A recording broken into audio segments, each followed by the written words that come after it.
Eżis semmija nilqawkom għal programmi ieħor taħt il-qoxra ippreżentat minni Rachel Degwara imtella mill-Kunsill Nazzjonali tal-Ktieb. Mija għandi lil Dr. George Farrugia li jgħallem il-Malti fl-Università ta' Malta u lil Profs Ġosen Kutajjar li tgħallem is-Soċjoloġija fih dan id-Dipartiment tal-Istudji tal-Ġeneru fl-Università ta' Malta wkoll.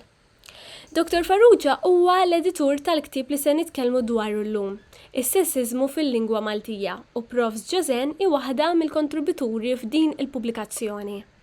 Nilqakom magħna kif intom? Okay. Grazzi. Sħana. Dr. Farrugia, dal-ktieb jitratta tema pjuttost speċifika jew dejqa fl-istudju tal-ilsien Malti. L-ewwel net, xi tfisser meta ngħidu is-sessizmu f'lingwa? Forsi l-kelma sessizmu nisimgħuha fi bnadi oħra, imma fil-lingwa? Mela ara, meta nitkellmu fuq lingwa sessista, aħna normalment nifhmu li dik il-lingwa li tesprimi inklinazzjonijiet u preġudizzi, ideat favur xi sess partikolari u allura fl-istess ħin tkun qed tiddiskrimina kontra s-sess l-ieħor. Lingwa sessista hija wkoll dik il-lingwa li tinkoraġġixxi b'mod stereotipiku nistgħu ngħidu l-immaġni tal-irġiel u tan-nisa, jiġifieri l-irġiel għandhom ikunu hekk u n-nisa huma mpinġin hekk. Issa tajjeb inżommu f'moħħna però li lingwa sessista hija x'aktarx riżultat ta' soċjetà sessista, sewwa soċjetà li fil-passat normalment qiset lil mara bħala inferjuri għar-raġel. Il-mara li kien aktar post tad-dar, kienet mistennija li tibqa' li tibqa' toħsib it-tfal li ma toħroġ taħdem u ma tibqax tistudja. Il-mara li kienet tiddependi mir-raġel. Tajjeb, min-naħa l-oħra ir-raġel kien meqjus bħala ċentru tal-familja, bħala ċentru tas-soċjetà, ir-raġel li kien dominanti u superjuri f'ħafna qosma tal-ħajja. U da kollu kien fil-lingwa. Jidher li dal-ktieb huwa frott seminar li għamlet l-Akkademja tal-Malti dwar is-suġġett. Tgħidilna ftit aktar dwar da seminar u għaliex inħass il-bżonn li jsir.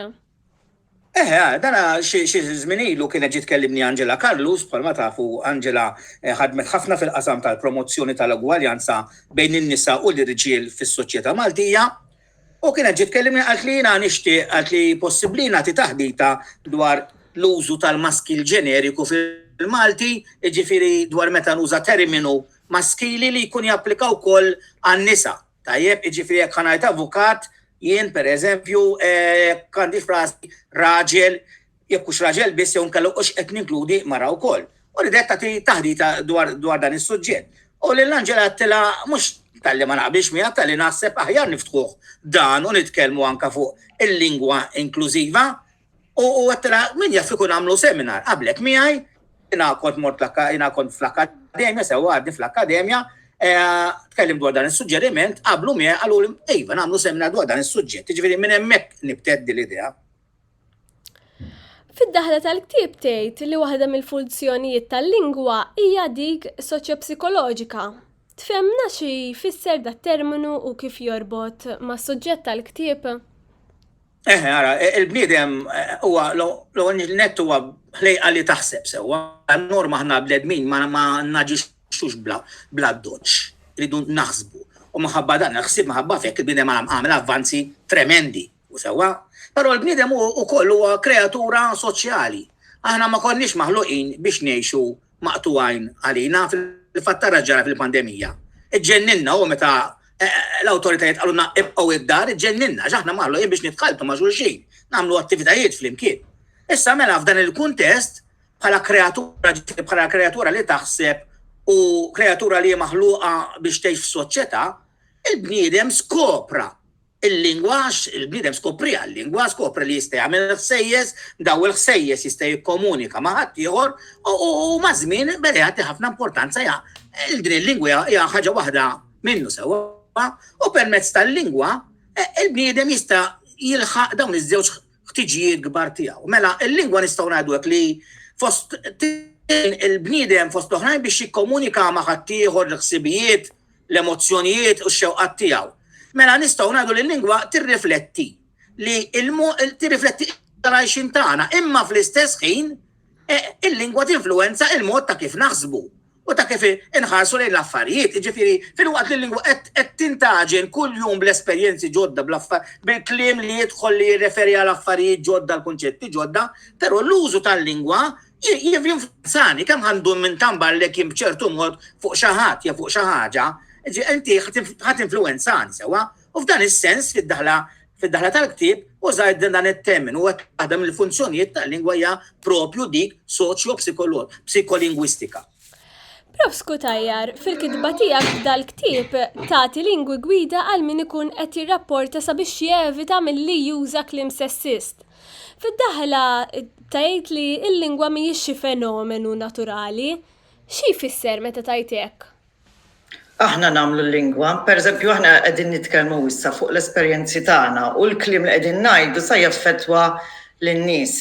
Għalhekk iridu noqogħdu attenti aħna kif qegħdin naffettwaw in-nies. Pereżempju il-kollega tiegħi Dr. Farrugia issa ħin kollu jsemmi l-kelma bniedem. Bniedem qed tagħti tiffoka fuq l-esperjenza ta' ċerti kategoriji fil-komunitajiet tagħna. Xi ħaġa li saret dal-aħħar hija li aħna m'għandniex żewġ ġeneri, għandna 3 u Malta legalment. Nisa u l-irġiel u għadna nsemmulhom min jgħidilha the other, imma legalment aħna għandna 3 ġeneri. Allura kif aħna sa nirreferu għat-tielet ġeneru? Liema pronomi nużaw biex ma nħallu l-ħadd barra meta qegħdin nirreferu għal gruppi ta' nies differenti. U fil-pajjiżi l-oħra tal-Ewropa u l-pajjiżi anglosassoni minflok iqogħdu jgħidu nisa u rġiel u jawi jgħidu huma biex ikunu iktar inklusivi bħala lingwa u bħala soċjetà, għax aħna l-lingwa tirrifletti kemm għamlet progress is-soċjetà. Xtaqt nistaqsik ukoll u forsi Dr. Farrugia jista' jżid xi ħaġa miegħek dwar il-wil fil-Malti. Konklużjoni li ssir f'dan il-ktieb hi li ħafna qwil Maltin jiddiskriminaw mal-mara. Kif jirrifletti dan fuq is-soċjetà Maltija meta tqis ukoll li l-qawl huwa framment ta' erf maħżum li jintret minn ġenerazzjonijiet għall-oħra? Għandna bżonn induruhom ftit il-qwiel biex innhom ngħidulhom interessanti għax jirriflettu x'ġara fil-passat u kif kienet is-sitwazzjoni tan-nisa fil-passat. Dejjem nuża l-plural għax inti m'għandekx esperjenza waħda ta' mara, pereżempju hemm ħafna imqar espressjonijiet qisek mara xieħa. Bil-dan il-kapitolu li ktibti bdejt ninduna li jiena stess qed nuża kliem li huwa mhux sessist biss imma huwa dak li jgħidulu bl-Ingliż ageist, qegħdin niddiskriminaw kontra nisa anzjani. Imqar il-kelma xjuħ m'għandniex nużawha u Malta għax il-kelma xjuħ għandha meaning li huwa xi ftit diskriminatorju u peġġorattiv. L-ixju hija li l-soċjetà tinbidel, allura l-ħin kollu rridu naraw il-lingwa jekk inbidlitx u jekk ma nbidlitx iridu nbidluha aħna. Fil-pajjiżi oħra saru ħafna taħriġ fit-tmeninijiet, għaw Malta għadna ma minna xejn fuq lingwa inklusiva. L-Università għamlet xi ħaġa fl-2018 meta għamlet linji gwida li huma hemmhekk biex aħna l-Università nużaw iktar lingwa inklusiva. Sfortunatament għadek tara xi messaġġi ġejjin minn entitajiet governattivi u xi daqqiet ukoll mill-Università għodux attenti li huma sessisti u għalhekk bżonn dawn il-lingwi gwidi biex aħna naraw x'qegħdin nagħmlu ħażin u nirriflettu l-progress li sar fis-soċjetà tagħna. Jekk tippermettili, Raxel, kelma fuq il-qwier, inti referejt għal-jom bħala ġabra ta' erf maħżun. Jiena dejjem fl-opinjoni tiegħi aktar milli da jisom xi domma ta' fidi da. Jiena nirreferi għal-jom bħala ġabra ta' esperjenzi li għaddew minnhom missirijietna. Ġifieri kif raw il-ħajja daw, tajjeb ġifieri minn se tara minn aspett u minn se tara minn aspett ieħor tantu hekk li nsibu qwiel aħna li jidru kontra xulxin. Per eżempju, jekk nieħdu l-flus. Hemm li għadulek bil-flus tagħmel triq fil-baħar jew bla flus, la tanna u lanqas bus qed l-impressjoni da li l-flus huma kollox. Però hemm wil oħra fuq il-flus li naħħulek din l-impressjoni, hemm jgħidlek aħjar ħabib fis-suq minn miskut fis-senduq. F'dan il-każ mhux il-flus mhumiex kollox, u bil-flus ħadd ma jixtri l-ġenna. Ġifieri mhumiex domma ta' fidi, dawn il-qwiet huma biss ċabra ta' esperjenzi ta' kif raw għexu l-ħajja mis-sirjietna, jekk il-ħajja nbidlet il-lum ġifieri, u hemm ċerti qwiel li l-lum jidru kattivi anke kull mara, li forsi dak kien hemm ċertu żmien li verament qed jirriflettu l-ħajja. Sewa m'għandniex noħduhom bħala saru darba minn mis-sirjietna u qed jirriflettu r-realtà tal-lum. Imma xtaq nistaqsi, il-kellim komuni tal-Malti kif jista' jkun aktar konxju ta' din id-diskriminazzjoni u kif jista' jimmitigaħħa? Għalhekk qedna minn Malta u li meta l-ktiba u l-medja bdet tuża lingwa iktar inklusiva, din trawmet mod ġdid ta' kif titkellem, jiġifieri l-iktar nies li jridu jiġu konxi huma dawk li jieħdu sehem fil-medja u dawk li qegħdin jgħaddu l-erf tagħhom lill-kumplament tas-soċjetà. Għax dan waħdu mbagħad jipperkola fil-konxjament tan-nies. Għalhekk qedna soċjo-psikoloġika. Jiena Rachel ukoll naħseb li hawnhekk iridu niddistingu bejn tliet termini importanti li ħafna drabi jitħaltu, anke fil-medja nħaltuhom flimkien, li huma sess, il-ġeneru u l-ġens.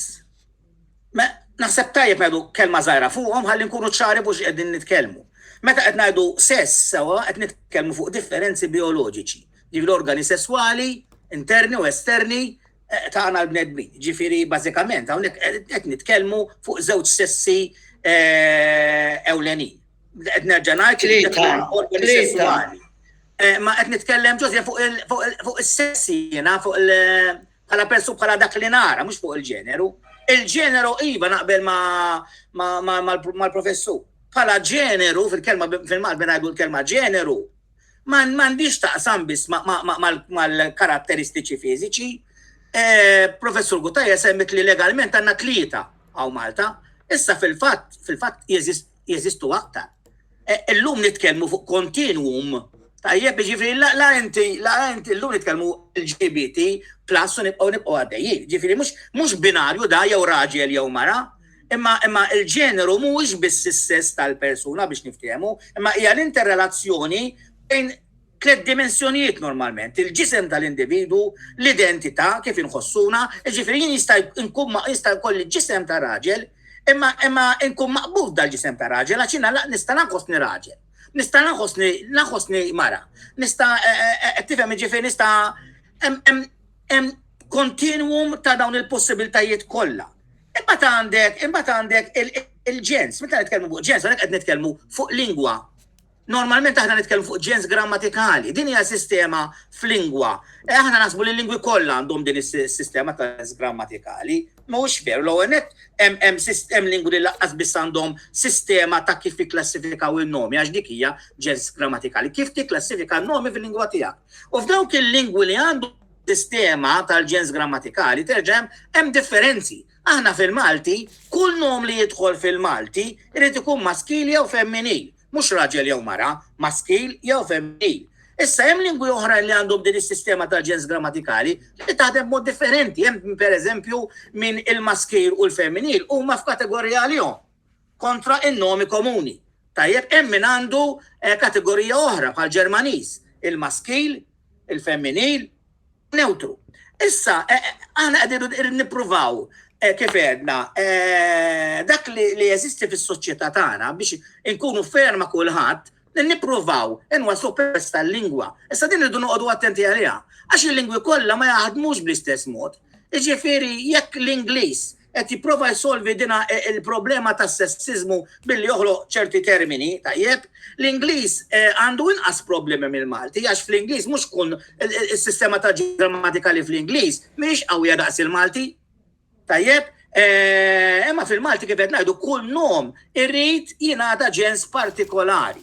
U anke nomi inanimat, qed nitkellem fuq mejda, fil-Malti hija femminil, jekk qed nitkellem fuq siġġu huwa maskil, mentri fl-Ingliż huwa it. U terġa' l-problema tikkomplika ruha għax inti għandek is-sintassi għax aħna ma nitkellmux bi kliem iżolat biss, Jiena il-kelma mejda ħanpoġġilek sentenza. U jekk ħanajlek il-mejda, jekk ħanamellek aġġettiv, ngħidlek mejda ġdida. Fil-waqt li siġġu, jekk ħanamellek aġġettiv, bl-agreement bil-qbiri tkun siġġu ġdid. Ftemna, ġifieri ma nistgħux impoġġu il-lingwi kollha keffa waħda. U dak li jużaw ċertu lingwi biex jippruvaw isolvu dina nuqqas ta' biex ngħidu hekk ta' ġustizzja bejn sessu ieħor, mhux il-lingwi kollha jistgħu japplikawha bl-istess mod. Dr. Farrugia, jista' jkun hawn min jaħseb li meta nikkoreġu lil nfusna biex inkunu aktar inklusivi, mela qed nagħmlu ħsara lill-wirt lingwistiku tagħna. Huwa minnu dan il-biża'? Aktar mill-li biża, ifhimni inti tkun drajt titkellem b'mod. U kull bidla ġib ċertu nafs kuntentizza fil-ħajja tagħna, tkun drajt titkellem mod u biġi f'daqqa waħda jgħidlek tużax dik il-kelma u uża il-kelma, ħadd inħasad. Sewwa, però wieħed irid joqgħod daqsxejn attent, fis-sens ta' anke ħafna drabi ngħidu għax fil-Malti huwa sessist, għax anke il-mamma ngħidlek x'għamel hu. U għaliex mhux x'għamlet hi. Najna naħseb li meta l-ewwel nett meta qed nitkellmu fuq il-binja tal-Malti, dejjem fuq il-komponent qarbi tal-Malti sewwa, aħna propjament fl-opinjoni tiegħi nagħmlu ħażin li fl-iskejjel dejjem imxejna verb mamma u mill-mamma noħorġu l-erq, għax propjament fil-lingwi semitiċi l-erq huwa kollox, mill-erq joħroġ kollox, mhux mill-mamma. Issa allura meta kienu qegħdin ifasslu l-grammatiċi tagħna fl-antik, kienet aktar prattika li il-mamma tieħu il-maskila li għax fil-Malti nafu li ħafna minnhom huwa trilitteru, ġifieri jekk ngħidlek ketebe u minnu noħroġ ktieb, kidba, kittib. Issa ġara li fil-forma maskili, il-forma maskili tippreserva dan l-erq, ġifieri ħanajdlek min kiteb għalhekk huma tkellmu fuq il-mamma, min kiteb ħa noħroġ l-erq ketebe li qed inkun hemmhekk verament leali għall-erq. Kieku ngħidlek kidbet, qed inżid elementi oħra grammatikali ngħidulhom morfoloġiċi aħna teknikament. Min kitbet jekk ħatajli kitbet ngħidlek kull konsonanti ta' kitbet. U inti f'dak il-każ ħatajli ke, te, be, te. U f'dak il-każ ma tkunx korrett għax qed iżid li te oħra, tkun qed tilbiet mill-erq. Ġifieri wieħed irid joqgħod daqsxejn attent qabel ma jgħid anke l-mamma hija sessista. Irid jara daqsxejn kif hija l-lingwa. Tatina mela xi eżempju ta' kliem li nużaw kuljum li huwa sessist? Hija oġġettiva ħafna ħaġa li nista' ngħidlek b'mod ġenerali bħal jekk pereżempju qed nimlew ċertu formuli, rrid noqgħod attent jiena li ma nużax dejjem il-forma maskili. Jekk huwa possibbli fil-Malti, il-Malti jista' jisolvilna din il-problema parzjalment, pereżempju bl-użu tal-plural. Għax il-plural mhux bħall-Arbi, fil-plural il-Malti ma jiddistingwix bejn il-maskil u l-femminil. Tajjeb, ġifieri jekk għandi formola, nista' nagħmel l-użu tal-plural. Jekk jiena qed nirreklama ma ngħidx l-iskola teħtieġ għallim tal-matematika. Wieħed irid jara kif ħajjella pazza il-lingwa x'opportunitajiet ittini fil-Malti f'dan il-każ biex jiena nagħmilha ċara x'jekk jiena nirreklama neħtieġ għallim tal-matematika, jista' jkun dak li jkun jaħseb li hemm għandhom bżonn raġel għallim tal-matematika, allura nista' ngħid jien nagħmel slash għallim jew għallima tal-Malti, li nara x'possibiltajiet ittini l-lingwa. Id-diskriminazzjoni tal-ġeneru mhux fenomenu Malti kif tkellimna diġà, allura nassumi li s-sessiżmu fil-lingwa nsibu anke b'nadi oħra kif diġà tħallna fiha u ddiskutejna. Jew hemm lingwi li huma aktar jew inqas sessisti. Ngħidu aħna fil-kitba ta' Angela Kallus issemm il-proċess li għadda minnu Taljan biex jindirizza l-isfida tas sessismu fil-lingwa. Donnu hemm żewġ ċiviji li l-lingwa għandha tieħu biex tkun inqas sessista, in-neutralizzazzjoni jew il-feminizzazzjoni li kont qed tgħidilna eżempju tagħmel il-qa jew inkella tagħmilhom fil-plural. Neutralizzazzjoni meta flok ngħidu cameraman ngħidu tal-kamra jew flok chairman ngħidu chairperson. Imma naf li ġieli kien hemm reżistenza eżempju għal termini bħal presidenta, perita, professura, ministra. Dr. Kutajjar, li l-ħfef li tinneutralizza terminu jew li toħroq ieħor femminili għalih? Angela Kallus ħatejlek il-femminizzazzjoni. Imma waqt il-seminar li kellna fuq dan il-tema, kien hemm pilota mara, sfortunatament irid nagħmel mara għax aħna dejjem nalludu għal pilota bħala raġel, imma hemm nisa piloti li oġġezzjonat li nagħmlu ċertu professjonijiet u nindirizzawhom bħala pereżempju minflok nuża tabib, nuża tabiba biex nirreferi għal tabiba mara. I qalet u hemm studju li jagħtuha raġuni li meta aħna nagħtu l-femminil għal ċerti professjonijiet innaqsu l-preġju. Allura hemm bżonn li jsir studju biex in-nisa Maltin jgħidu, speċjalment nisa professjonisti u nisa ta' sena, jgħidu kif huma jridu jiġu indirizzati ħalli l-istatus tagħhom fis-soċjetà jibqa' hemm mhux jonqos għax aħna qegħdin nużaw termini femminili.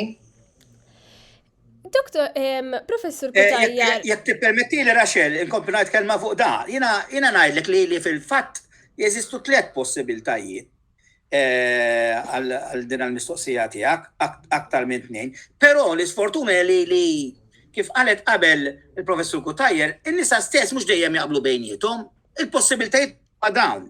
Jew inti tuża termini li għandek il-femminizzazzjoni, kif semmejna l-Angela Kallus, tisħaq ħafna fuq dan il-punt. Jiġifieri jekk inti għandek ministru li jirreferi għal raġel, biex nirreferi għal mara jiena noħloq termini ieħor ministra, kif wara kollox isir f'ħafna pajjiżi. Tajjeb, jekk inti għandek perit, toħloq perita. Din hija l-femminizzazzjoni. Jew tuża il-mask ġeneriku, ġifieri inti għandek it-terminu normalment ikun maskili dan, perit, u kun normalment ikun maskili, għax kif edna fil-bidu, ħafna professjonijiet, tajjeb, kienu marbuta mal-irġiel. Mela, jekk inti għandek perit, għandek it-terminu perit, imma tapplikaħ kemm meta qed titkellem għar-raġel kif ukoll meta qed titkellem għall-mara. Tajjeb, ġi ngħidlek il-perit Marija Borġ. Issa għandek ukoll tista' toħloq it-tielet għażla li toħloq termini neutri. Ġifieri inti la tuża perit, la tuża perita, imma toħloq terminu ieħor li la jkun assoċjat ma' raġel laqqas ma' mara, forsi fil-Malti ma nagħmluhiex din. Imma hemm lingwi oħra vawwa, ħolqu terminu ieħor differenti minn dak li kien diġà jeżisti. Issa, kif qed mhux dejjem mhux kulħadd jaqbel hawnhekk, laqqas in-nisa stess. Hemm min jgħidlek iva jekk jiena avukat mara, jiena ma niddejjaqx anzi nixtieq isejħli avukata, tajjeb, jew presidenta, jiena niftakar meta saret l-elezzjoni darba minnhom biex issir il-president jilħaq president tal-Akkademja tal-Malta, saqsejt kienet intażlet mara, tajjeb, u għattila, inti kif tridna nindirizzaw? U għaltinna li l-indirizzawni bħala presidenta, il-presidenta tal-Akkademja tal-Malti. Pero hemm oħrajn, hemm ħafna oħrajn li jippreferu li jintuża it-terminu maskili. Għax jekk jintuża it-terminu femminili, jisek qed naqsilhom mir-rispett. Ġifieri illum biex nieħu kompromess ħafna drabi, aktar milli hija xi ħaġa obbligatorja biex jintlaħaq kompromess. Jekk il-persuna li tieħu dik il-karika jew kollek il-professjoni tkun mara, inti tajjeb li tkellima tgħidla inti kif tixtieq li wieħed jirreferi għalik bit-terminu maskili? Tajjeb għax ħafna minnhom jippreferu t-terminu maskili, sar studju dwar dan, jiena għandi xi ħaġa tiegħi fit-teżi tad-dottorat, però imbagħad saret teżi oħra minn Joseph Galdes u dan il-punt huwa ipprovat ħafna. Li ġifieri li ħafna nisa jgħidulek tajdlix avukata, tajdlix perita, jisek kważi qed tirredikolani, tajdlix surġenta jew spettura, però li hemm interessanti li għalkemm il-persuna ma tkunx li tkun indirizzata bil-forma maskili, aħna meta nitkellmu bejnietna l-Maltin, nippreferu nindirizzawha bil-forma femminili. Jiena nħossni peżem ngħidlek mort lassa u s-surġenta qaltli. Għax jekk qegħdin nitkellmu u niftehmu aħjar bejnietna. Grazzi ħafna, Dr. Farrugia ta' dik l-ispjegazzjoni. Prof. Kutajjar, xtaqt nistaqsiku forsi nagħlqu biha. X'inhi r-relazzjoni ta' l-industrija li l-mara tkun qed taħdem fiha u il-mod kif tixtieq tiġi msejħa jew tippreferi tiġi msejħa ħabba il-preġju ta' dik il-pożizzjoni jew in-nuqqas ta' preġju jekk tkun imsejħa fil-femminili? Naħseb iktar hija xi ħaġa msejsa fuq l-età tan-nisa li aħna qegħdin nindirizzaw. Il-ġenerazzjoni forsi ta' qabli, sa jien għandi fuq il-50, imma l-ġenerazzjoni ta' qabli kienu l-ewwel nisa li daħlu f'ċertu professjonijiet. Allura rridu jarfu l-kumplament tas-soċjetà li n-nisa jistgħu jkunu presidenti, mħalfin, maġistrati, piloti, u għalhekk rridu jdaħlu il-femminili. Issa li jdaħlu n-nisa f'ħafna professjonijiet u il-preżenza tan-nisa hija iktar vasta fil-suq tax-xogħol u fil-livelli varji, forsi m'hemm bżonn inbidlu il-kliem, imma forsi iktar hemm bżonn nuru li dawn in-nisa veru daħlu foqsma li qabel kienu xi ħaġa li l-irġiel biss jidħlu. Imma għalhekk bħalma qal Dr. Farrugia hemm bżonn isir studju fuq dawn l-affarijiet għax personalment jiena li jindirizzawni bħala lettur, mhux lettura, għax xin nagħmlu femminizzazzjoni ta' ċerti affarijiet, il-xejduru, il-meaning tiegħu jinbidel. Per eżempju, kellna issue gender bil-Malti, kif nagħmluh translation? M'hemmx kelma. U semmew ġeneru li m'għandax taqsam xejn mal-kelma gender.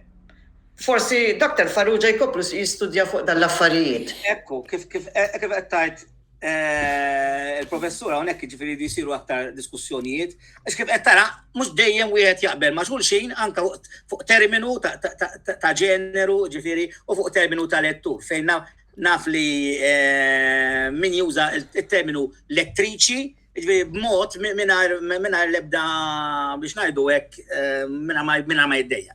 Grazzi ħafna Dr. Farrugia u grazzi ħafna Professur Kutajjar ta' din l-intervista ferm interessanti u nirringrazzjaw ukoll is-semmija tal-li tawna widden għal programm ieħor taħt il-qoxra. Inaqdu magħna bħallum ġimgħa. Grazzi. Grazzi lilek.